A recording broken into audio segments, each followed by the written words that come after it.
When it comes to power to your home, you may tend to take it for granted until you lose it.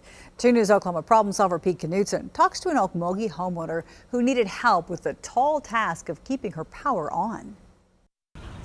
Down a narrow road on the north side of Okmulgee, where horses gaze as you go by, you'll eventually arrive at Felicia Lewis's place. This is where it all started. And she'll take you out back to her backyard, which borders what appears to be an abandoned, neglected property. And the property, as you can see, is just out of control. Tall, towering trees, some dying, and overgrown brush growing even more. Branches and brush from that next-door property smothered the feeder line that brought power to her home. It's stressful. Especially, Felicia says, on stormy or windy days and nights, or when it just rains.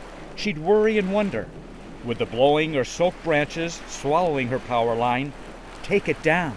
Power was flickering off and on.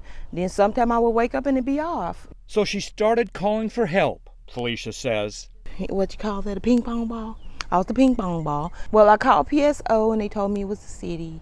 The city put me back to PSO. PSO does have a forestry division that clears power lines from trees and brush. But when the back and forth turned into days, then weeks, then into a month, Felicia says she tried cutting down some of the branches herself.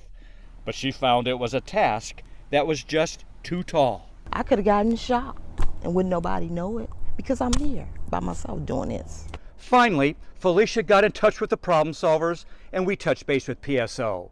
It wasn't long until a crew arrived and cleared those tree branches away from her power lines.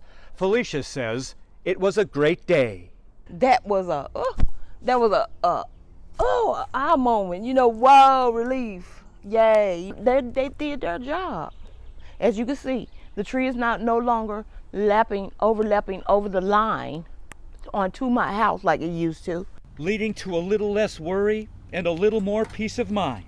My anxiety went down a little bit. What you might expect in a neighborhood where horses roam free. Pete Knutson, 2 News Oklahoma, problem solvers.